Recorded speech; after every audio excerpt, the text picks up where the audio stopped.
ዕለት 12 መጋቢት በስመ አብ ወወልድ ወመንፈስ ቅዱስ አሃዱ አምላክ። ዕለት 12 መጋቢት በዛ ዕለት እግዚአብሔር ንሚካኤል ሊቀ መላእክቲ ናብ በለዓም መሰግል ለአኾ ባላቅ ንደቂ እስራኤል ክረግመሉ ምጸውዖ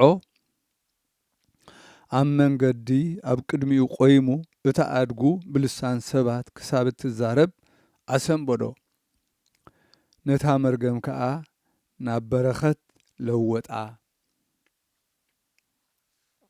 ኣማላድነቱ ምስ ኩልና ህዝበ ክርስቲያን ይኹን ዘለዓለም ዓለም ኣሜን። ኦሪት ዘኍልቍ ምዕራፍ 22 ካብ 21 ክሳብ 35 ንረኽቦ ታሪክ እዚ ሰላም እብል ለዘይቀድም ጾታሁ እምእለ ቅውማን ነፍሳት ለቡልየ መዋዕል ታሕተ ክነፊሁ ሚካኤል ካህን ለመልእክተ ዲያቆን በአምሳሊሁ ይቅትል እድዋነ ነፍስየ ይሂዞ በእዴሁ ከመርእዮሙ ካልአን ይፍርሁ። ሰላም እብል ንዝቀደመ ጾታሁ ካብ ቅውማን ነፍሳት ንቡልየ መዋዕል ትሕቲ ኣኽናፉ ትሕቲ ክነፊሁ ሚካኤል ካህን ነተልእኮ ዲያቆን በአምሳሊሁ ጸላእቲ ነፍሰይ ይቅተል ሒዙ ብኢዱ በእዴሁ ካልኦቱን ርእዮም ክፈርሁ። በዛ ዕለት እዚኣ ንብፁዕን ቅዱስን ዲሜጥሮስ ናይ እስክንድርያ ሊቀ ጳጳሳት ድንግልናኡ ዝተገልጸሉ ዕለት እዩ። ንሱ ቁፅሩ ካብቶም 12 ሊቃነ ጳጳሳት እዩ። ምክንያት ምግላጽ ድንግልናኡ ድማ ነቲ ቅድሚኡ ዝነበረ ኣቦ ንቅዱስ ዮልዮስ መልአኽ እግዚአብሔር ተገልጸሉ ንስኻ ናብ ክርስቶስ ክትከይድ ኢኻ ምስጋና ንዑ ይኹን። ጽባሕ ዘለላ ወይኒ ሒዙ ናባኻ ዝመጽእ ንሱ ብድሕሬኻ ሊቀ ጳጳሳት ዝኸውን እዩ በሎ። ንጽባሒቱ ምስ ኮነ ድማ ቅዱስን ክቡርን ድሜጥሮስ ዘለላ ወይኒ ሒዙ ናብኡ ኣተወ። ቅዱስ ዮልያኖስ ከዓ ሓዞ ነቶም ህዝቢ ድማ ብድሕረይ ሊቀ ጳጳሳትኩም እዚ እዩ በሎም። ብዛዕባኡ መልአክ እግዚአብሔር ዝበሎ ነገሮም። ቅዱስ ዮልዮስ ምስ ዕረፈ ድማ ሊቀ ጳጳሳት ሾምዎ። ብቅድሚ እዚ ዝተመርዓወ ሰበይቲ ዘላቶ ኣብ መንበረ ማርቆስ ተሸይሙ ኣይፈልጥን እዩ። ብዛዕባ እዚ ከዓ ሰይጣን ኣብ ልብቲ ህዝቢ ኣትዩ ኣብ ልዕሊኡ ክዛረቡን ክሓሚዎን ጀመሩ። መልአክ እግዚአብሔር ከዓ ተገሊጹ ከም ዝበሎ ካብዞም ህዝቢ ዝሓሚኻ ኣለዉ ካብ ልቦም ከዓ እዚ ጥርጥር እዚ ከተርሕቐሎም ይግባአካ እዩ። እቲ ኣብ ማእከልካን ኣብ ማእከል ሰበይትኻን ዘሎ ተጋድሎኻ ክትገልጸሎም ይግባአካ እዩ። ካልኦት ባእኻ ምክንያት ክጠፍኡ ከለዉ ንስኻ ነፍስኻ ጥራሕ ከተድሕን ኣይትድለ። ሕያዋይ ጓሳ እንተደኣ ኮንካ ህዝብኻ ከተድሕን ከዓ ተጋደል በሎ። ንጽባሒቱ ዕለት 12 መጋቢት ቅዳሴ ቁርባን ቀደሰ። ነቶም ህዝቢ ከዓ ካብ ቤተ ክርስቲያን ከይወፁ ኣብኡ ክጸንሑ ኣዘዞም። ደጊሙ ድማ ሓዉ ከኣጉዱ ኣዘዘ። ናብ ምቕዋማ ንስ ልኢኹ ድማ ንሰበይቱ ጸውዓ። እቶም ህዝቢ ከዓ በቲ ዝገብሮ ዘሎ ይድንቑ ነበሩ። ንሳቶም እንታይ ክገብር ከም ዝደሊ ኣይፈልጡን ነበሩ። ካብኡ ተንሲኡ ጸለየ። ኣብቲ ሓዊ ተመላለሰ።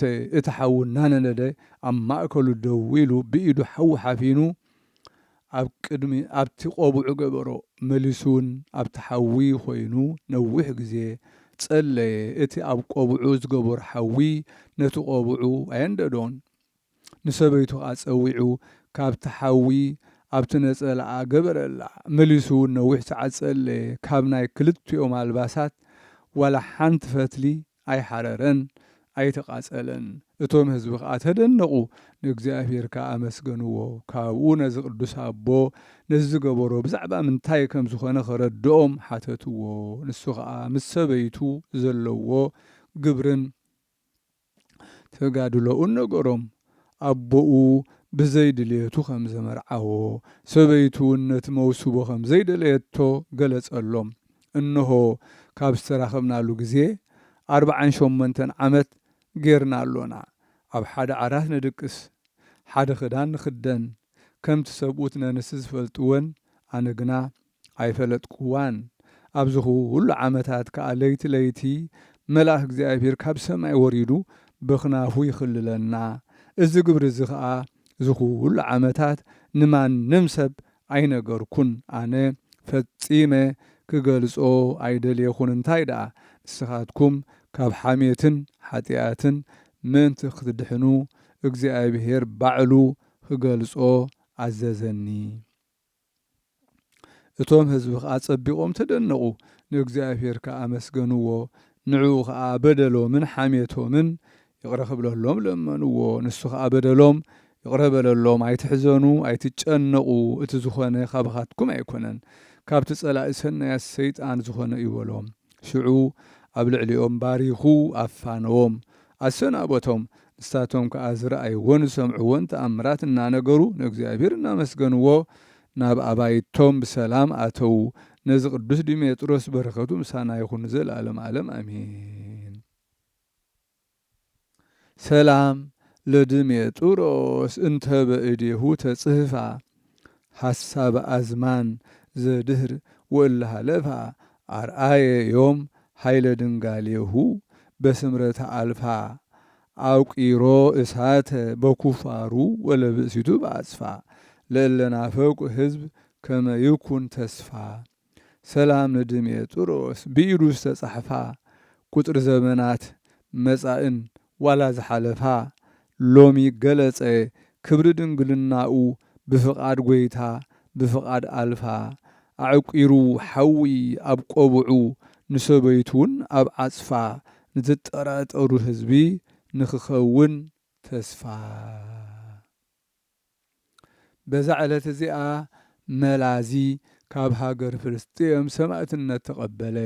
በረኸቱ ምሳና ትኹን ዘለዓለም ዓለም ኣሜን። ሰላም ለከ ሰማዕቲ መላዚ ዘምድረ ፍልስጥኤም ወልደ ኣግዓዚ ምህረተ ነዳያን እለቡ እንዘ ኢሴዚ ከመታም ክረኒ ንኣናዛዚ ቅድመ ይዳደቀኒ ሊተ እደሞት ኣሃዚ።